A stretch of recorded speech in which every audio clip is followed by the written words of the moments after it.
The text arrived at 9:47 a.m. One line, no name, no punctuation. Floor 42. They're already inside. Jaewon read it twice.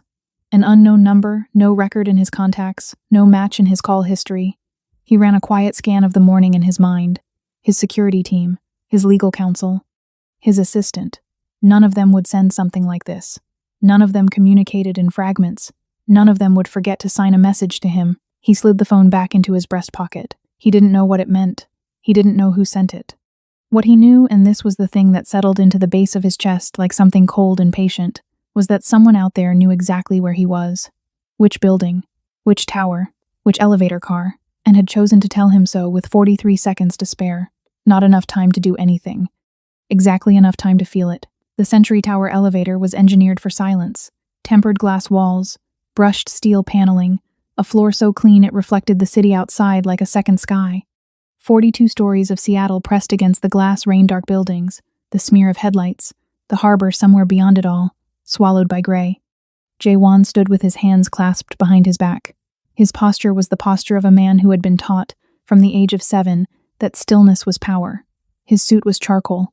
His tie was black. He looked, as he always looked, like a theorem precise, cold, and without excess. Beside him, Seo-yeon checked her reflection in the steel panel. She was not looking for flaws. She was looking for vulnerabilities, the kind you seal before anyone else can find them. Her dress caught the light and held it. Gold sequins against the monochrome interior, the only warm color in the car. Above them, the floor numbers climbed. 38, 39, 40. On the 90th floor, the Hanjin-Wan board was assembled.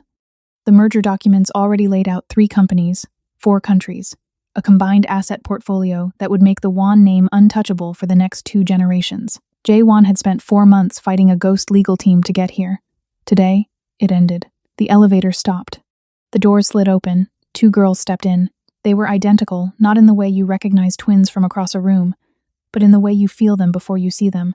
A doubling of presence that makes the air behave differently. They wore Navy school uniforms with white collars gone slightly damp at the edges.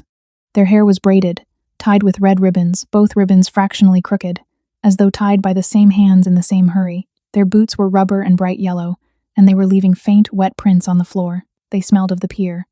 Salt and cedar and rain-soaked timber. They did not press a button. They did not look at the panel. They looked at Jaewon. The smaller of the 2, by perhaps a centimeter, no more extended her hand slowly and pressed it flat against the wool of his trouser leg. Unhesitating. Warm. "Daddy," she said. "It's you." Not a question. Not a hope. A statement of fact. Delivered with the calm certainty of a child who has been carrying something heavy for a very long time and has simply arrived, at last, at the place where she can put it down. Jaewon did not move. He looked down, and his own eyes looked back at him. Not similar to his eyes, not the coincidence of shared features between strangers, the exact architecture of them, the weight of the lid, the particular stillness of the iris, as though someone had reached into his face 8 years ago and kept what they found there. Beside him, the second twin had gone still. She was not looking at him. She was looking at Seo-yeon carefully, with the focused attention of a child performing a task she has rehearsed. Her hand moved to her raincoat pocket and came out holding 2 things at once: a small photograph, creased at the corners, and a thick ivory envelope. She glanced down at the photograph, then back up at Seo-yeon, confirming. The envelope had something tucked beneath its sealed flap, a piece of cardstock, pushed in so the top edge was visible, facing outward, crayon on white, 4 figures holding hands beneath a yellow sun, the tallest one in a gray suit. Beneath them, in the careful block letters of a child who had recently learned to write, "Our family." The twin held the envelope out toward Seo-yeon with the straightforward courtesy of someone completing a delivery. "Mama said to give this to you," she said. "If you were mean." The silence in the elevator changed. Same engineered quiet, same insulated air, but something had shifted inside it, some assumption about how the next hour was supposed to go. Seo-yeon did not take the envelope immediately. She looked at the drawing tucked into its edge. Then she looked at Jaewon the way she looked at everything, measuring the distance between what she was seeing and what it was going to cost her. She took the envelope. She did not open it. Not yet. Have you ever stood somewhere, an elevator, a boardroom, a life you built piece by piece and understood in a single breath that the ground was not ground? That what you believed was a foundation was a surface, and something had been moving silently beneath it for a very long time. waiting for exactly this moment to come up for air. Jaewon built things. That was his inheritance and his identity, and the only language he had ever been fully fluent in. He built companies, alliances, and reputations. He read rooms the way other men read, whether fast, completely, with his own safety always accounted for. He had walked into boardrooms where 3 men wanted him professionally destroyed and walked out with their signatures still wet. He had never, in 41 years, stood in a room where he could not find the exit. He could not find it now. If you're already feeling the pull of this story, the kind that wraps around your chest and doesn't let go, subscribe to Velvet Noir. We tell the stories that leave marks. Stay with us. The doors opened on floor 90. Camera flashes. Board members. A room full of people who had crossed 4 time zones to watch Jaewon sign his name and make everything permanent. A paralegal appeared at the threshold, young, lanyard swinging, the specific expression of someone who had turned their back for 60 seconds and aged a decade for it. She looked at the twins with a relief so intense it bordered on grief. "I'm so sorry they were right beside me. I only turned around for a moment." Jaewon raised one hand. Not unkindly. She stopped. Seo-yun stepped close enough that her voice reached only him. She still hadn't opened the envelope. It was in her hand at her side, pressed flat against her dress, the crayon drawing facing inward, now hidden. "Walk out there," she said, quiet as a blade finding its angle. "They are waiting." He looked at the girl whose hand was still warm against his leg. He looked at the smaller one, his own eyes in a face that had been alive in the world for 7 years without him knowing it. He looked at the word the crayon had made beneath those 4 holding figures. "Our family." He reached out and pressed the button marked L. Not asking, not explaining. He pressed it and held the smaller twin's gaze while he did a quiet, deliberate look that said, "I know, and I'm coming," without either word crossing his lips. The elevator began to fall. The board waited on floor 90. The merger documents sat unsigned. The cameras would run out of patience in approximately 4 minutes. None of it moved in him the way it should have. His hand found his phone, the unknown number still on the screen. Floor 42. They're already inside. He stared at it as the elevator dropped through the building. Not his team, they didn't know. Not an accident, the message was clean, the timing exact, the number unregistered and untrackable. Whoever sent this had known his schedule, his building, and what was waiting behind those doors before he did. They hadn't warned him so he could prepare. They had told him because they wanted him to feel it first, to stand inside those 43 seconds, with the knowledge that someone else was already in control of this morning. That the 4-month legal war he had been fighting against a faceless opposition, the ghost team filing injunctions from a shielded address he had never been able to locate, all of it had just changed shape. This was not a coincidence. This was a move. The elevator reached the lobby. The doors opened onto the marble and rain light of the Century Tower atrium. The girls looked up at him. He pocketed the phone and stepped out with them into the marble and gray light of the atrium, into a morning that no longer belonged to him the way it had 43 seconds ago. Outside, through the tower's glass walls, Seattle was still raining. The harbor lay somewhere beyond the buildings, cold, dark, and patient. Someone had been watching him for a very long time. And upstairs, in Seo-yun's hand, the envelope was still sealed. The board had been waiting 14 minutes when Jaewon's assistant appeared in the conference room doorway alone and told them, in a carefully calibrated voice, that Mr. Won had been detained by a family matter. The room absorbed this in the particular silence of powerful people who are too disciplined to say what they are thinking. Downstairs, Jaewon stood in the lobby atrium with 2 girls in yellow boots and tried to locate the feeling moving through him. Not panic, he had trained that out of himself at 23 during an acquisition that nearly cost him everything. This was older than panic. Quieter. Something that had been dormant for 8 years and was now, without his permission, awake. So-yun came through the lobby doors with the velocity of a woman whose control has slipped and who intends to recover it by force. She had opened the envelope. She had read every word inside.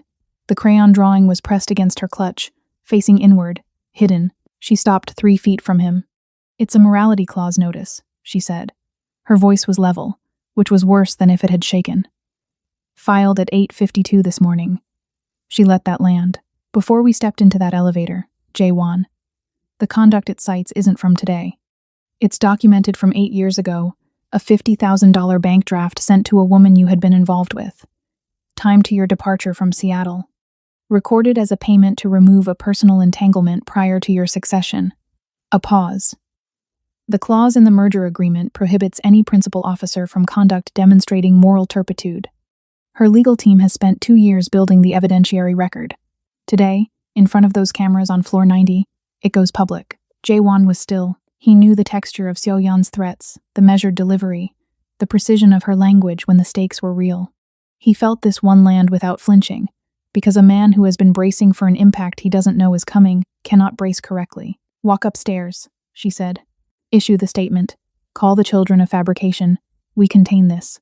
The smaller twin had moved to stand beside him, not holding his hand, simply closed the way a child stands near something it has decided is worth standing near. Jae-won looked at the girl. He looked at the exact shape of his own eyes in her face.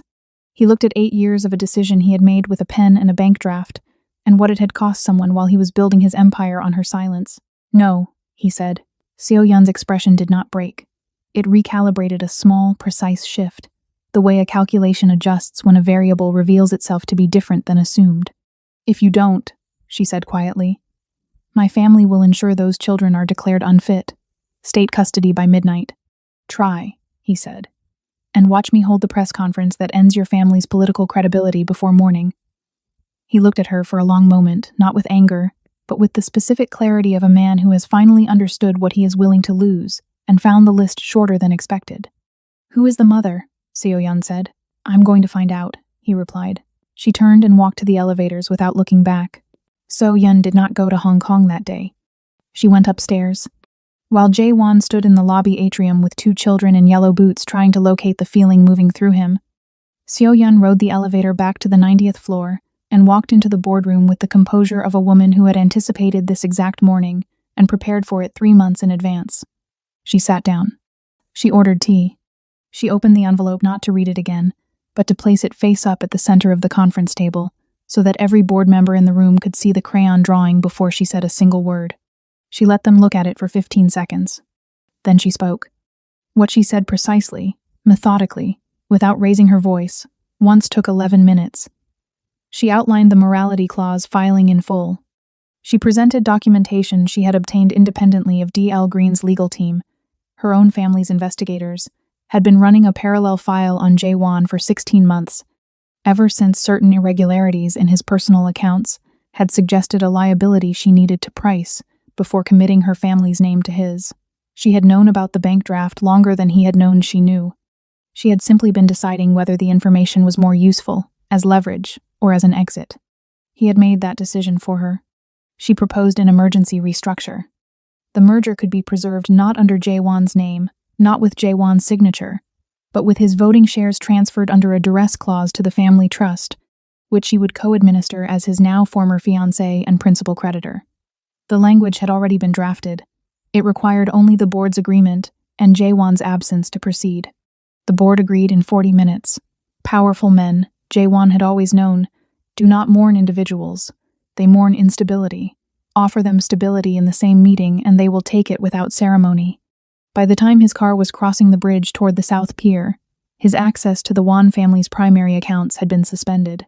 Not frozen, suspended, which was more elegant and, legally, more difficult to contest.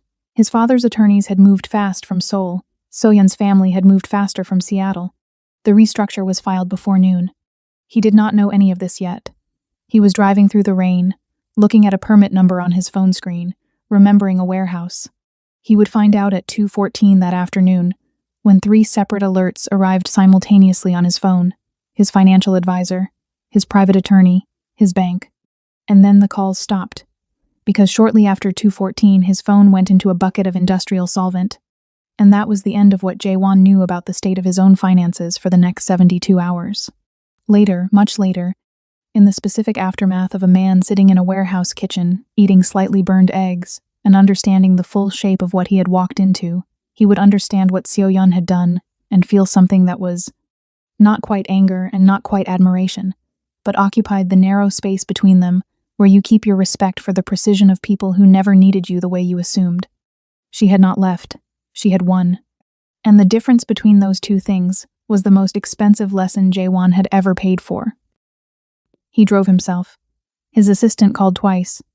He sent both to voicemail and kept his eyes on the rain-slicked road. The girls were quiet in the back seat, in the way of children who have learned, through long practice, that adults sometimes need silence before they become accessible. Lily watched the city move past the window with the focused patience of a child accustomed to waiting. Mara drew in a small notebook with the committed grip of someone who takes the work seriously. Neither spoke. Neither fidgeted. 7 years old and already patient in a way that told him everything he needed to know about the woman who had raised them. What she valued, what she had required of herself, what she had given them instead of bitterness. He drove and thought. D. L. Green, lead counsel of Green Legal Group, a shielded firm. He had spent 4 months and 3 separate investigation contracts trying to identify. Every firm came back empty. The registered address in the legal filings traced to a shell LLC with no visible footprint, no listed officers, no physical signage, no digital presence. Just a permit number embedded deep in the incorporation documents, which his investigators had cross-referenced against commercial property databases and found no match. A bureaucratic dead end. They had filed their reports, cashed their fees, and closed the matter. He pulled up the filing at a red light. The permit number, his investigators had come at it through databases. Jaewon came at it from memory, from the specific, involuntary way the mind stores the things it has decided to stop examining. He did not find the building in a database.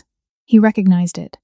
That permit number corresponded to a waterfront warehouse on the South Pier that he had stood inside when it was raw and unfinished, smelling of salt water and old timber, and the particular quality of silence that settles between two people who have run out of reasons to keep their distance. He sat at the green light until the car behind him tapped its horn. 8 years ago, he had spent 3 weeks in Seattle before the succession called him back to Seoul. 3 weeks he had allowed himself, once, to think of as the last time he had been a person rather than a position. A woman who could argue contract law and Toni Morrison in the same conversation and make both feel urgent. A warmth he had mistaken for a beginning when it was, for her, already an ending she had not been consulted about. He had left a bank draft, $50,000. The clean, efficient assumption of a man who believed that money, deployed with sufficient generosity, could substitute for decency. It was the assumption of someone who had never been on the receiving end of it. He understood now with the particular certainty of a stone finding the bottom of still water that it had not substituted for anything, that she had taken his transaction and built a decade of surgical precision from its ash. In the rearview mirror, Lily was still watching the city drift past. Mara was still drawing.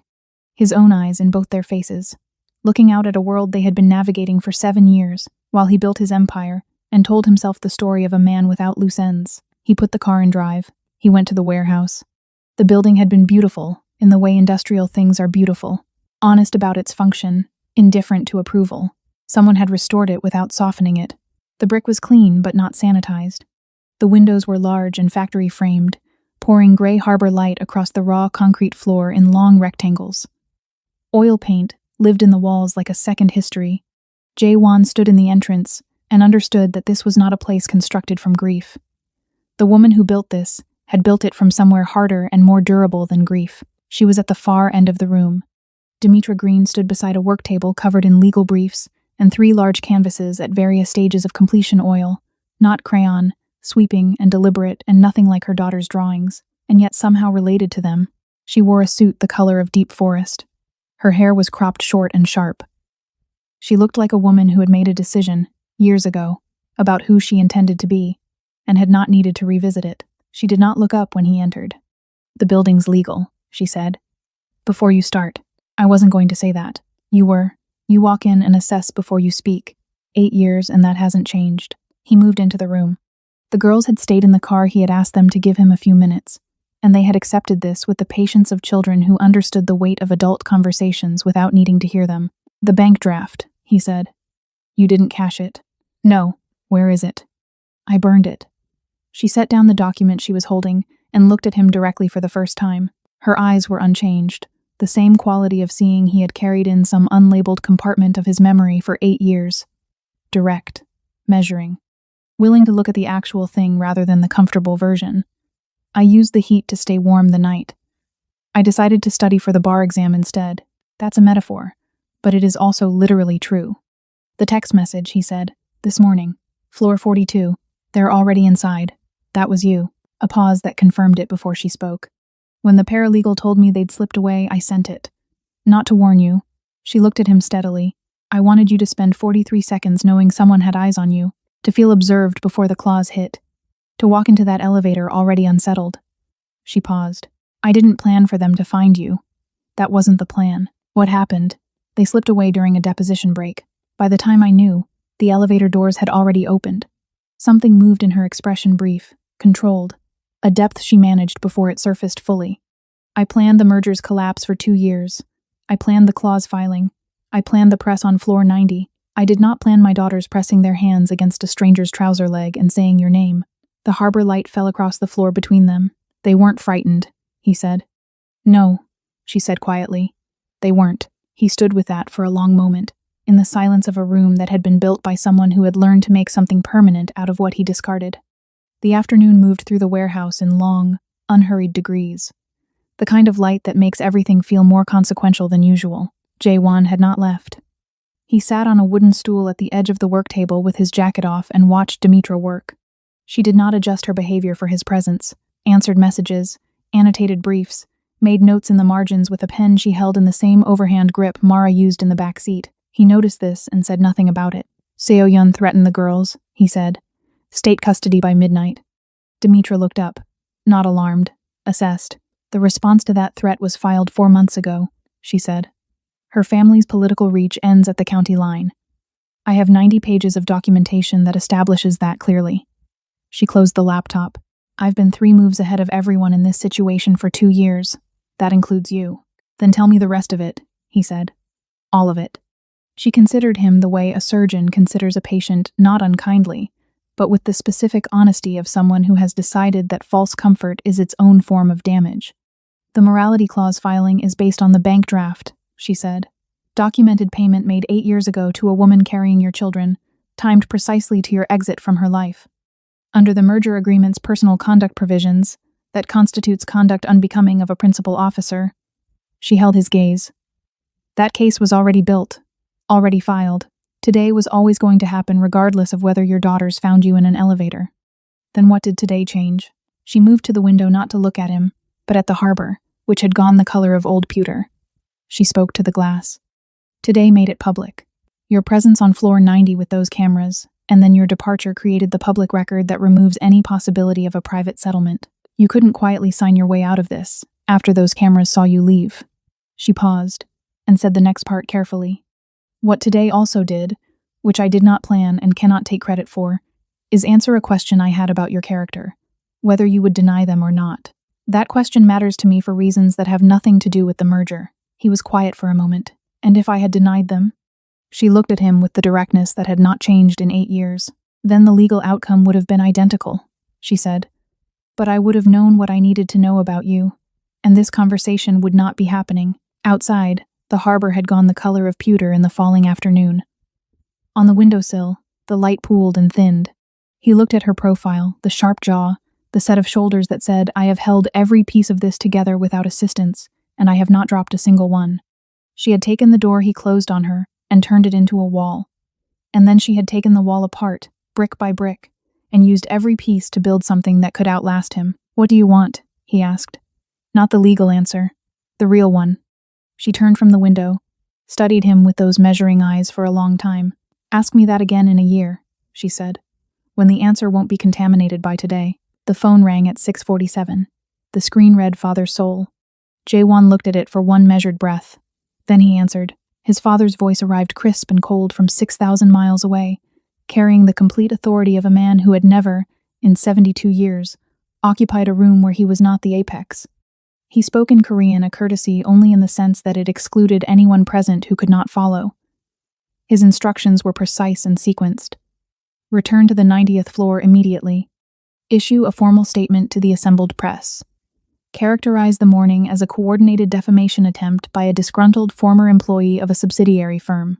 And the children here, his father's voice, carried the tone of someone selecting the correct instrument for a delicate task, were to be described as a fabrication. Jae-won listened without interrupting. He had been conditioned, from the age of 7, to let his father complete his thoughts before responding. The way you let a blade stop moving before you reach for it. When the silence arrived, that expected compliance, Dimitra stepped forward and took the phone from his hand. She did not ask. She did not wait to be offered it. She simply took it with the purposefulness of a woman who has decided a particular conversation belongs to her by right and held it to her ear. Chairman Won, she said, in English, unhurried, precise. My name is D. L. Green. I'm lead counsel of Green Legal Group, The firm that has been systematically dismantling your merger for the last 4 months. A pause, calibrated not for drama but for comprehension. I understand you intend to characterize my daughters as a fabrication. I want to make sure you have complete information before you proceed with that. A shorter pause. The girls are registered under my legal alias with no father listed on either birth certificate.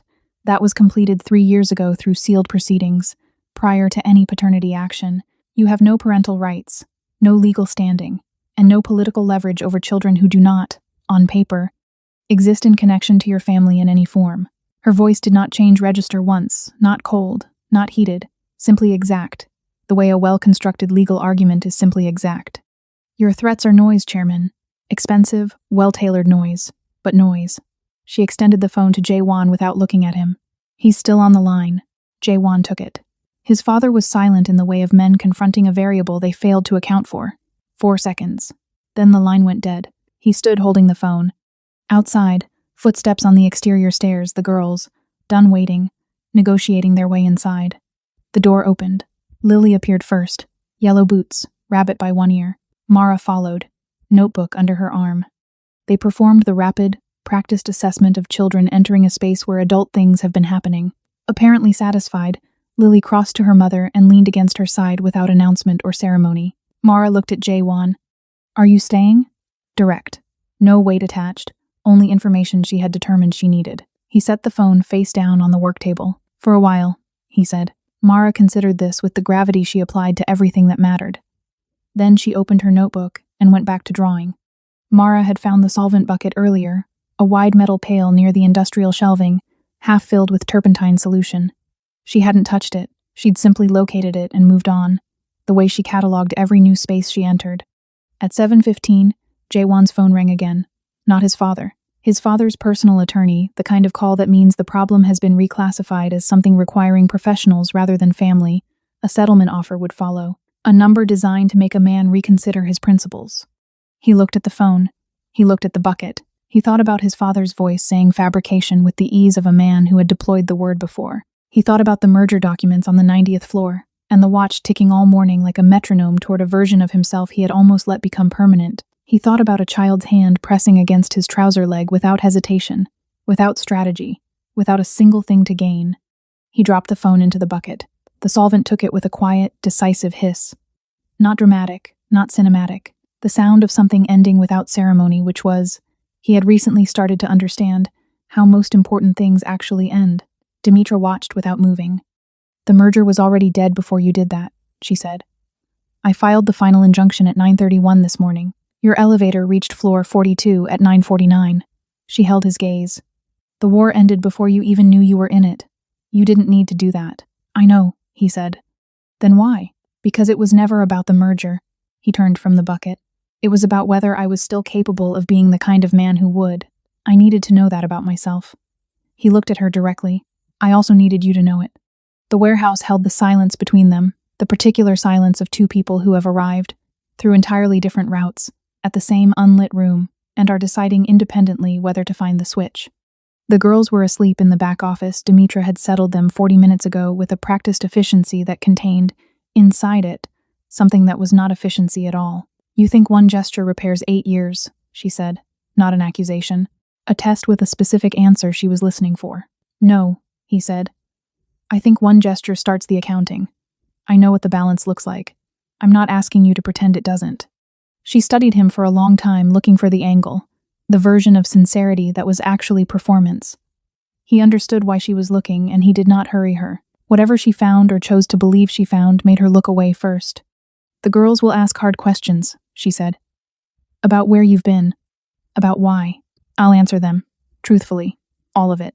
She moved toward the back room, paused in the doorway without turning. The couch pulls out, she said. Blankets in the cabinet. The girls are up before 6. She went inside. Jae-won stood in the empty warehouse, with a dissolved phone in the corner, and the harbor pressing its cold patience against the windows, and felt, for the first time in longer than he could honestly measure, that he was standing in exactly the right place. The harbor made a sound at night he hadn't expected. Not the romantic lap of water against wood, but something deeper, a low structural pressure against the building's foundation, like the city itself breathing. He had slept anyway. Completely, without the fractured vigilance that had followed him for as long as he could remember. He woke at 5:47 to gray light through the tall windows, and two small faces 4 inches from his own. Lily was holding her rabbit. Mara had her notebook open, already drawing. They had not woken him. They had simply positioned themselves at close range and waited, with the patience of children who know the world operates on its own schedule. He looked at them. They looked at him. "You snore," Lily said. "Informational. Not unkind. Only a little," Mara added, in the interest of accuracy. He sat up, the kind of slow that belongs to a man taking stock of where he is and how he arrived there. His watch, which he had worn every day for 11 years, was on the floor where it had slid in the night. He left it there. "Are you hungry?" he asked. "Yes," Lily said immediately. "I could eat," Mara said, which he was already learning meant exactly the same thing, delivered with editorial distance. The kitchen was small and precise, organized with the efficiency of someone who has run a household alone for 7 years and removed every redundancy. He found eggs, bread, a pan. He had not cooked in longer than he could accurately calculate his sole apartment. Had a kitchen he used to store documents, but eggs were eggs. He broke 4 into the pan. He burned the first 2 slightly. He plated them anyway and set them on the small table by the window where harbor light came in at a low angle, making ordinary things look deliberate. The girls sat. Lily ate immediately. Mara looked at her plate, then at him. "Where did you live before?" Mara asked. "Seoul mostly, sometimes Seattle. Did you know about us?" He set down his fork. He had promised Dimitra he would answer hard questions truthfully. He meant it now, sitting in a kitchen that wasn't his, facing a 7-year-old with his own eyes, understanding that the truth was the only thing he had to offer. "No," he said. "I didn't know about you, but I should have. I left in a way that made it easy not to know, and that was a choice I made, and it was the wrong one." Mara looked at him for a long moment. "Okay," she said, and picked up her fork. Lily had already finished. She was drawing on a paper napkin, a small figure in a gray suit at a stove, slightly lopsided, smoke rising from the pan. He looked at it. He said nothing. He filed it in the part of his memory he intended, this time, to keep. Dimitra appeared in the doorway at 6:23, dressed for work. She stopped when she saw the table, the plates, the used pan, the napkin drawing, the 3 of them in the gray morning light. She poured coffee from the pot he had figured out on the second attempt. "The eggs were burned," Lily offered. "A little," Mara confirmed. "They were fine," Jaewon said. Dimitra drank her coffee facing the window. Her shoulders, he noticed, had dropped approximately half an inch from where she normally carried them. It was the smallest possible thing.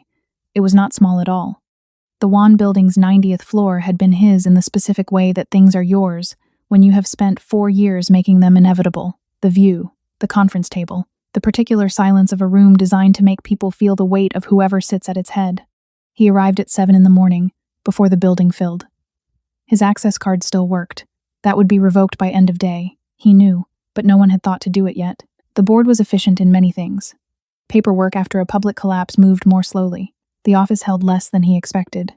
He had always traveled light philosophically. He knew men who decorated their offices like personal museums, photographs and awards, and the accumulated evidence of a life being lived importantly. His shelves held legal documents, 3 books he had actually read, and a small carved stone his mother had given him the year before she died, that he had never been able to justify professionally and had stopped trying to. He packed the stone first. Before he touched anything else, he opened his banking application. He had not looked at it since the morning of the elevator 3 days. In a warehouse with no phone had made that impossible, and some part of him had understood that this was not entirely an accident. The screen loaded. He looked at the numbers for a long time without moving. The primary accounts, suspended, pending restructure review. The family trust access, revoked. The independent holdings, transferred, clean title, reviewed and signed. He had done that one himself, so at least it landed where he intended.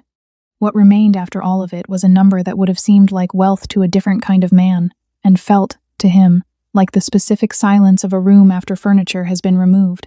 He understood now the full architecture of what Seo-yeon had built in the 40 minutes while he was driving through the rain, remembering a warehouse. She had not just ended the engagement. She had performed a precise financial surgery that left him alive and unrecognizable at the same time. He set the phone down on the empty desk. He looked at the harbor. Then he picked up the carved stone and put it in the box, because it was the only thing in the room that had never belonged to the Empire, and it was the only thing he was certain standing here in the wreckage of the morning he used to be, still belonged to him. The documents would be handled by attorneys. The books he left purchased on the company account, they could stay with the company.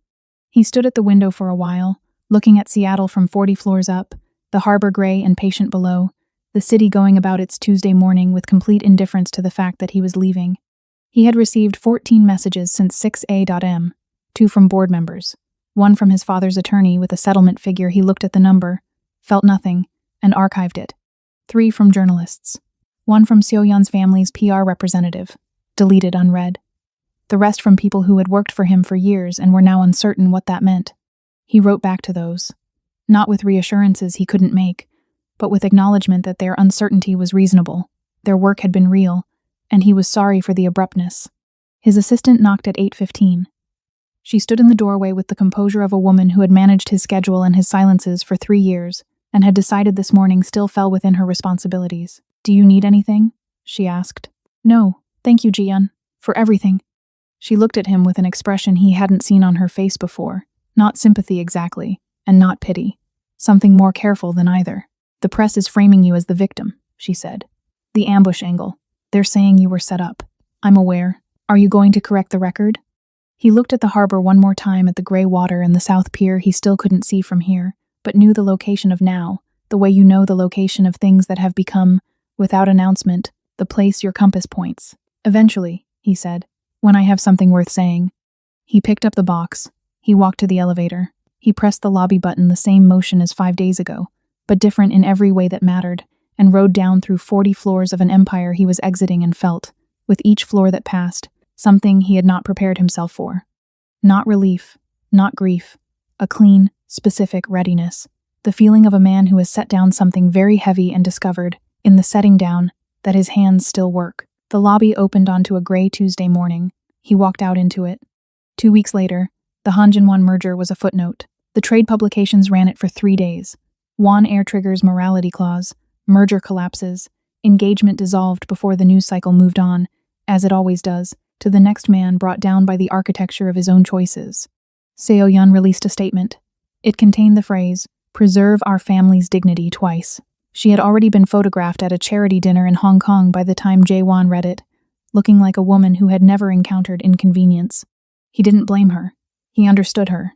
He had learned, in the past 2 weeks, that those were not the same thing. He sat on a wooden crate on the South Pier in a gray sweater that had cost $40, watching the water. His accounts were being restructured by attorneys chosen for competence rather than connection. The Won family board had accepted his resignation with the stunned formality of men whose model of the world had just produced an error they couldn't categorize. He felt, unexpectedly, light. Demetra's footsteps reached him before she spoke, deliberate, unhurried, already familiar. She sat on the crate beside him without preamble. 6 inches of cold November air between them. He held out the manila folder. She opened it, turned each page with the careful attention of someone who has never skimmed a legal document.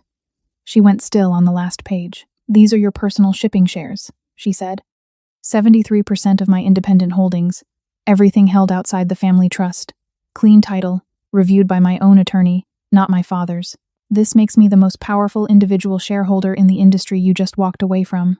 Yes, I don't need it. "I know," he said. "That is precisely why it belongs to you." He looked at the water. "You spent 8 years building the kind of precision that could dismantle me from the inside without leaving fingerprints. That capability doesn't retire because one war ends. It deserves a theater worthy of it." He paused. "This is a transfer, not a payment. I need you to understand the difference." The harbor moved beneath them, cold and indifferent to what was happening on its edge. She was quiet for a long time. "You're not the person I built this for," she said finally. "I know.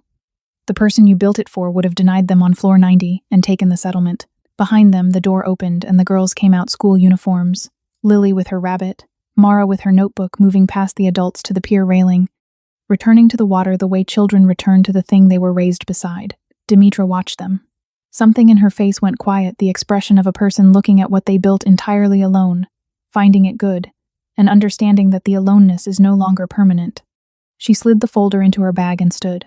"The girls want the aquarium tomorrow," she said. "It opens at 9. 1 minute late and the doors stay locked." He looked up at her. "I'll be there at 8, he said. She held his gaze one moment, deciding, then called the girls inside. He remained on the crate as they went. loud and warm against the cold quiet of the harbor afternoon. The water moved.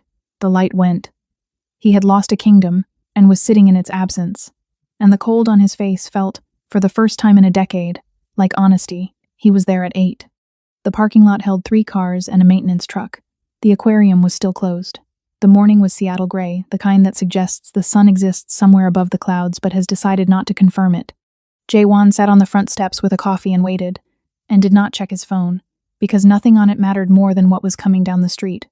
They came in their orbit, Dimitra, in a long slate coat, thermos in hand, the girls moving around her with the unconscious arrangement of children who know exactly where their gravity is. Lily saw him first, and broke into a run decisively, with no concern for whether it was the correct decision. He stood up. She stopped 2 feet from him, and looked up with her mother's directness in his own eyes, a combination that remained, 2 weeks in, quietly extraordinary. "You're early," she said. "I said I'd be here at 8. But you're early. I didn't want to risk being late." She weighed the answer with the seriousness she brought to important information. Then she nodded once, and went to read the aquarium's posted operating hours. Mara stopped beside him without greeting. She opened her notebook and held it out. The same 4 figures, but rendered with more care, more patience. The gray suit on the tallest drawn carefully, and at the base of each figure, something the first drawing hadn't contained, small lines reaching downward. Roots. He looked at it for a long time without speaking. "Can I keep this?" he asked. "It's not finished yet," she said. She closed the notebook and walked to join her sister. Dimitra stopped beside him. They stood in the gray morning without speaking, 2 people who had arrived at this particular Tuesday through entirely different routes and found themselves, improbably, at the same door. She held out the thermos. He took it. Their fingers did not touch, and that did not matter, because the thermos contained more than tea. It contained the grammar of a woman who does not offer things carelessly. What the offer said was simple and enormous. "You may be here. There is a practice in Japanese art called kintsugi, the repair of broken things with gold. Not to disguise the fracture, but to honor it. To say, this broke, and the breaking is part of what it is now. The repair is not erasure. It is proof that the thing was worth mending." Jae-won did not have his kingdom. He had a $40 sweater and a thermos of tea and 2 daughters who had not yet called him anything but the man who stays a title he had not been granted, but was learning, one early morning at a time, to deserve. If this world held you the slow burns, the earned trust, the love assembled from wreckage, one careful piece at a time, then you already belong in Velvet Noir. Subscribe and stay inside the dark with us. There are always more stories here. There always will be. Before we leave this world, I want to ask you one question, and I want you to sit with it. When Jae-won pressed that lobby button and chose his daughters over his dynasty, was that the moment he became a different man? Or was it simply the first moment he finally stopped performing the wrong one? Leave your answer below. We'll be here.